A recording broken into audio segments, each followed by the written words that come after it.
Students, हम पढ़ रहे हैं पाठ 13 लोक संस्कृति और नर्मदा। यानी हम लोक संस्कृति और नर्मदा नदी के बारे में पढ़ेंगे।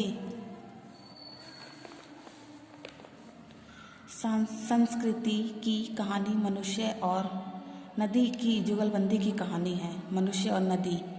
संसार की सभी प्रमुख संस्कृतियों का जन्म नदियों की कोख से हुआ। भारतीय संस्कृति गंगा की देन है, पर एक बात है, श्रेष्ठ गंगा है लेकिन ज्येष्ठ नर्मदा है। जब हिमालय नहीं था, विंध्य और सतपुड़ा तब भी थे। विंध्य तो शायद भारत भूमि का सबसे पुराना प्रदेश है। नर्मदा का प्रदेश सौंदर्य की दृष्टि से अद्वितीय है।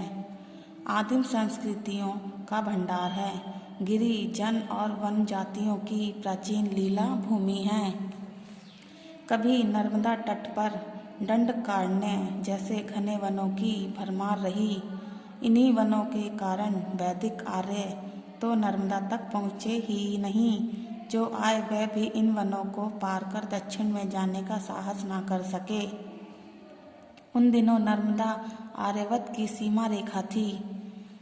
नर्मदा तट पर आर्यवत या उत्तरा पथ समाप्त होता था और दक्षिणा पथ शुरू होता है। यानी 4 दिशाएं थी, पूर्व पश्चिम उत्तर दक्षिण। तो जो नदी सब थी, तो जो नर्मदा तट था वो उत्तरा पथ को समाप्त होता था। यानी वहाँ पे आर्य जाति थी और दक्षिण पथ से शुरू होता था।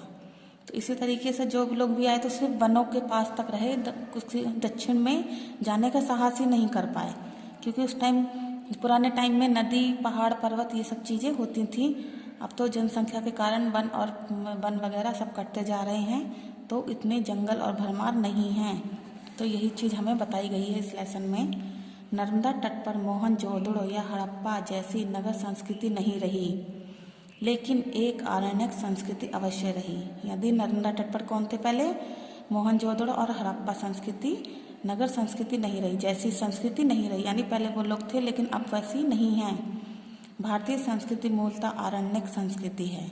नर्मदा के तटवर्ती वनों में मार्कंडेय, भृगु, कपिल, जमदग्नि आदि अनेक ऋषियों के आश्रम रहे हैं। कहाँ पर? नर्मदा के तट के पास, यानी वनों में ये सब इतने ऋषि थे। कौन के? मार्कंडेय, भृगु, कपिल, जमदग्नि आदि अनेक ऋषियों के आश्रम थे। ऋषियों का कहना था कि तपस्या तो बस नर्मदा तट पर ही करना चाहिए। इसी के तट पर सुदूर केरल के शंकर ने दक्षिणा ली थी और इसी के तट पर मंथन मिश्र और शंकराचार्य का सुप्रसिद्ध साक्षात हुआ था। जिस प्रकार राम की कथा उत्तर और दक्षिण भारत की जोड़ती है, कृष्ण की कथा पूर्व और पश्चिम भारत को जोड़ती है, उसी प्रकार नर्मदा भी देश को जोड़ने का एक सूत्र है। नर्मदा तट पर उत्तर के आर्यों, यानी ये सब चीज़ें आप ध्यान से पढ़ेंगे कि राम की कथा कहाँ हुई? तो उत्तर और दक्षिण भारत को जोड़ती है। कृष्ण की कथा पूर्व और पश्चिम को जोड़ती है। ठीक है, इसी प्रकार नर्मदा भी जोड़ने का एक सूत्र है। कि विचार प्रधान संस्कृति और दक्षिण के द्रविड़ों की आचार प्रधान संस्कृति का समन्वय हुआ था। किसका हुआ था? द्रविड़ों की। यहाँ विक्रम संवत और शालिवाहन शंख संवत दोनों का प्रचलन था। तो विक्रम का और शक इनका भी प्रचलन था। भारत की अधिकांश नदियाँ पूर्व की ओर बहती हैं। बड़ी नदियों में एक नर्मदा ही है जो पश्चिम की ओर बहती है। यानी भारत की अधिकांश नदियाँ कहाँ जाती हैं? पूर्व में बहती हैं, लेकिन जो नर्मदा की जो नदी है वो कहाँ जाती है? पश्चिम की ओर बहती है। अमरकंटक में नर्मदा और सोन का उद्गम पास पास है, लेकिन दोनों बिल्कुल विपरीत दिशाओं में बहती हैं। नर्मदा और सोन कहाँ है? पास पास है, लेकिन अलग अलग बहती हैं, दिशाएं अलग अलग हैं।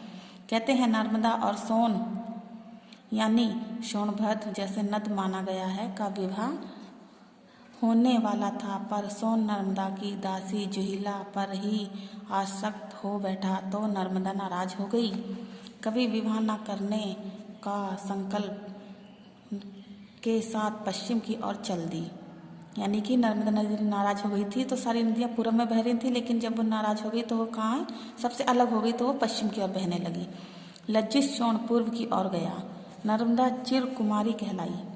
इसीलिए भक्तगण नर्मदा को अत्यंत पवित्र मानते हैं और उनकी परिक्रमा करते हैं। नर्मदा की महत्ता उसकी परिक्रमा से ही सिद्ध हो जाती है। हमारे पुराणों में गंगा, यमुना, गोदावरी, सरस्वती आदि नदियों का चाहे जितना महत्व बताया गया हो, कोई भक्त इन नदियों की परिक्रमा नहीं कर सकता। घर की तमाम सुख सुविधाएं छोड़कर एक ही नदी की 3.25 वर्ष की परिक्रमा पूरी करना इस व्रत में एक प्रकार की वीरता है। यह गरीबों के साथ एक रूप होने की भावना है, प्रकृति के सानिध्य में रहने की ललक है और है अंतर्मुख होकर प्रभु से लौ लगाने की आकांक्षा। यानी गंगा यमुना गोदावरी सरस्वती नदियाँ चाहे जितनी भी हों, लेकिन इसकी परिक्रमा कोई नहीं कर सकता। और जो है प्रभु से मिलने की आकांक्षा भी इन्हीं में निहित है। नर्मदा तट पर कभी शक्तिशाली आदिम जातियां निवास करती थीं। आज भी नर्मदा तट पर बैगा, गौड़, भील आदि माटी से जुड़ी जनजातियां निवास करती हैं। यानी कि कौन कौन जाति निवास करती है? बैगा, गौड़, भील आदि जितनी माटी से जुड़ी जनजातियां, यानी मिट्टी में रहती हैं, यानी मिट्टी के घर होते हैं, उनके मिट्टी के बर्तन होते हैं, इसलिए माटी से जुड़ी जनजातियां बोला गया है। ये अशिक्षित जरूर हैं, लेकिन इसका मतलब यह नहीं कि वह संस्कृति संपन्न नहीं है, यानी अशिक्षित हैं, यानी वहाँ पर कोई भी शिक्षा से संबंधित कोई भी जानकारी उनको नहीं मिलती, तो वे ऐसा नहीं है कि वो, लेकिन फिर भी वो संस्कृति संपन्न है, उनके अंदर सब चीज़ की संस्कृति है। इनकी जीवन शैली, नृत्यों तथा गीतों ने दूर दूर के लोगों को आकर्षित किया है। गौड़, भील और बैगा स्त्रियों की गुदनों से बड़ा लगाव है, यानी हाथ पैरों में वो टैटू बनवाते हैं। बैगा स्त्रियों के शरीर तो गुदनों से छलकते हैं, गुदने के लिए परिधान की तरह है, यानी जो टैटू हैं वो उनके परिधान की तरह हैं। इन स्त्रियों को गीतों से भी बड़ा लगाव होता है, प्राय वह कोई ना कोई गीत गुनगुनाती रहती हैं। इन लोकगीतों की रचना किसने की? इसका उत्तर हम नहीं जानते। किसी एक आदमी ने नहीं बल्कि सैकड़ों पीढ़ियों ने इन गीतों को जन्म दिया है। तब क्योंकि गीत केवल एक लोग नहीं लिखे, जिसको जैसा लय बना उन्होंने उसमें लय बना लिया और गीतों की रचना हो गई। तब लोग हर काम मिलजुल कर किया करते थे और गीतों की रचना भी पीढ़ियों के प्रयासों से हुई। गायक ने अपने गीत की रचना नहीं की, उसने जो सुना उसे औरों को दिया, लेकिन एक गायक से दूसरे गायक तक आते आते गीत बदलते चले गए। गायक पुरानी पीढ़ियों से प्राप्त गीत में परिवर्तित करते समय भी स्वयं को उस गीत की रचयिता नहीं माना था। चाहे लोकगीत हो या लोक कथाएं या कुछ लोक सांस्कृतिक समूह का सृजन होती हैं, कोई एक इसे नहीं बनाता, लेकिन कालांतरण में आदमी मैं शब्द का सांस्कृतिक समूह का अधिक उपयोग करने लगे हैं। यानी पहले कोई भी लोग अलग अलग नहीं थे, सब मिलजुल कर रहते थे, कोई भी काम करते थे तो सब मिलजुल के करते थे। लेकिन आज क्या है, मैं शब्द का प्रयोग अधिक होने लगा है। हम की जगह मैंने ले लिया, यानी कहते थे पहले कि ये सब काम हमने किया है, यानी हमने का मतलब हम सब लोगों ने किया है, और आज किसने ले लिया? मैं, यानी मैंने किया है। यही लोक संस्कृति समाप्त हुई और नगर संस्कृति का जन्म। अब लोक संस्कृति समाप्त हो गई क्योंकि मैं की भावना आ गई, तो जो एकता थी वो अखंड हो गई, यानी टूट गई, और अलग अलग जो नगर थे उनकी संस्कृति का जन्म हुआ। नागर संस्कृति का महल लोक संस्कृति की नींव पर ही खड़ा है। जिस प्रकार एक नदी कितने ही झरनों को पुष्ट करती है, यानी पुष्ट होती है, यानी अलग अलग झरने देती है, उसी प्रकार महाकाव्य इन प्रारंभिक गीतों से ही विकसित हुआ होगा। बहुत संभव है कालिदास ने मेघदूत या ऋतु संहार की रचना पहले से चले आ रहे किसी लोकगीत के आधार पर ही की हो। यह बिल्कुल संभव है कि कोई महाकवि किसी पुराने गीत को बीज की तरह ले और उसको एक विशाल वृक्ष में रूपांतरण कर दे।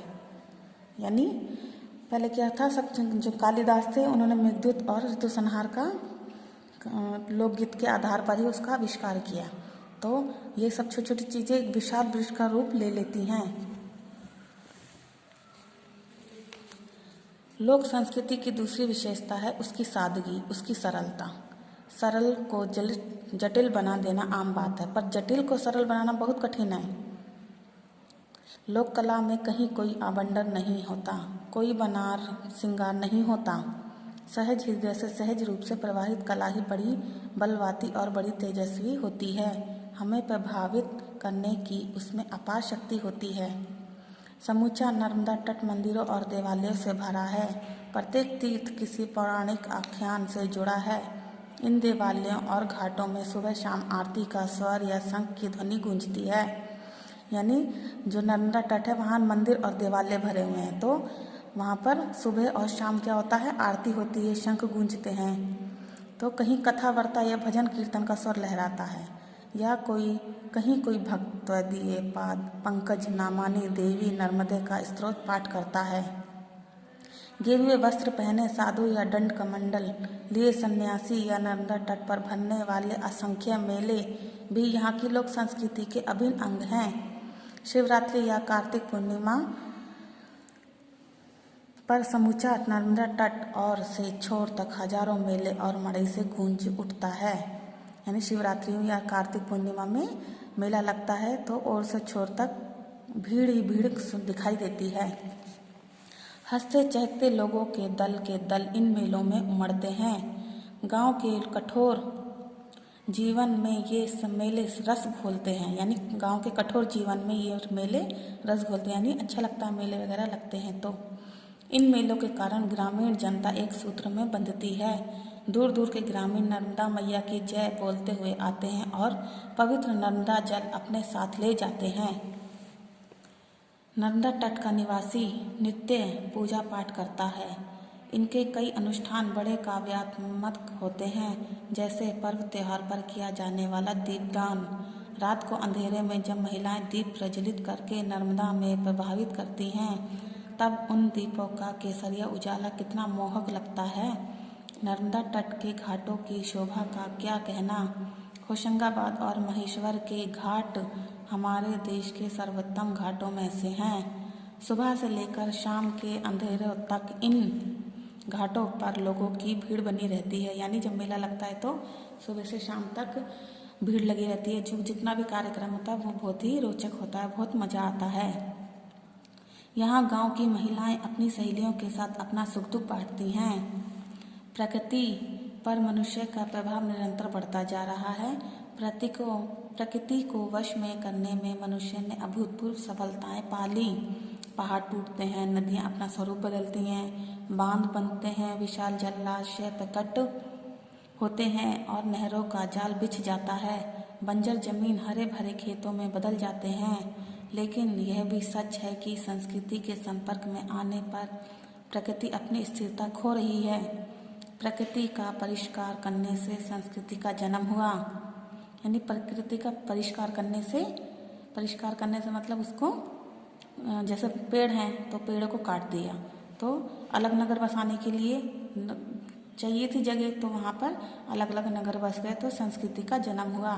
लेकिन अब संस्कृति को चाहिए कि वे प्रकृति की रक्षा करें। तो आज हमें क्या चाहिए कि हमें प्रकृति की रक्षा करनी है, उसे नष्ट होने से बचाएं। प्रकृति से हम केवल लेंगे ही नहीं, देंगे भी। यानी प्रकृति हमें सब कुछ देने का ही अधिकार नहीं है, उसको संभालना, उसकी केयर करना भी हमारी रिस्पॉन्सिबिलिटी है। तो यही बोला गया है कि हम उसे देंगे भी। नर्मदा को प्रदूषित होने से बचाएंगे, वनों का विनाश नहीं होने देंगे। प्रकृति परिवेश की रक्षा हमारे युग की सबसे बड़ी मांग है। यानी प्रकृति परिवेश यानी प्रकृति की रक्षा करना ही हमारे युग की सबसे बड़ी मांग है। इसमें हम ग्रामर पोर्शन देखेंगे।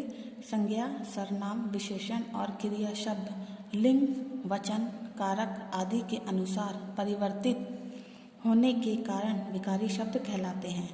यानी संज्ञा, सर्वनाम, विशेषण, क्रिया किसके बेस पर, किसके अनुसार परिवर्तित होते हैं? लिंग, वचन, कारक के आधार पर। तो उन्हें क्या बोलते हैं हम? विकारी शब्द। तो इसको हम ध्यान से पढ़ेंगे। गोपाल धीरे धीरे चलता है, तो गोपाल कैसे चल रहा है? धीरे धीरे, तो ये हमारा विकारी शब्द है। प्रिया अपनी माँ के साथ बाजार जाती है, किसके साथ जा रही है? माँ के साथ। तो के साथ क्या हो गया? हमारा विकारी शब्द। अरे, तो यह कैसे हो गया? अरे क्या हो गया हमारा? विस्मयादि कारक। अब देखेंगे, आदित्य ने परिश्रम नहीं किया इसीलिए असफल हो गया। तो ये दो वाक्य को कौन जोड़ रहा है? इसीलिए। चारों ओर सूर्य का प्रकाश फैला है। कहाँ, किधर किधर फैला है? सब जगह, यानी चारों ओर। तो इसमें क्या है देखें, इसमें धीरे धीरे के साथ अरे, इसीलिए, तो और शब्द लिंग, वचन, कारक आदि के कारण परिवर्तित नहीं होते हैं, इसलिए ये अविकारी शब्द कहलाते हैं। यानी ये जिससे हम बात कर रहे हैं उसके साथ ये परिवर्तित नहीं हो रहे हैं, तो वो अविकारी शब्द कहलाएंगे। और विकारी शब्द कौन से होंगे? जो अनुसार परिवर्तित होते हैं।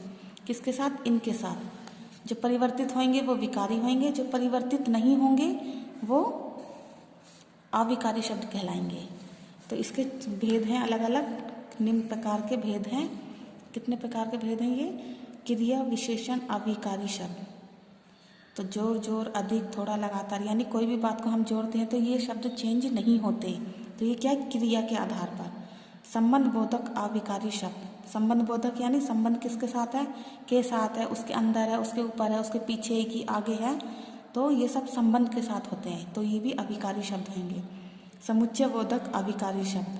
या, और, परंतु, इसलिए आदि। समुच्चय माने दो बातों, यानी सब जगह होना है, उसका या मेरा, चारों ओर से, परंतु मैं वहाँ नहीं जा पाई इसलिए मेरा काम नहीं हुआ। तो ये सारे शब्द क्या होते हैं? समुच्चय बोधक। इसे आप अच्छे से याद करेंगे और इसको समझेंगे। विस्मय आदि बोधक क्या होते हैं? ओ, आ, अरे, वाह, यानी ये तो आपको पता ही है कि ये वाले वर्ड कैसे होते हैं। तो आपको इसको अच्छे से पढ़ना है, याद करना है और इसको देखना है, ठीक है।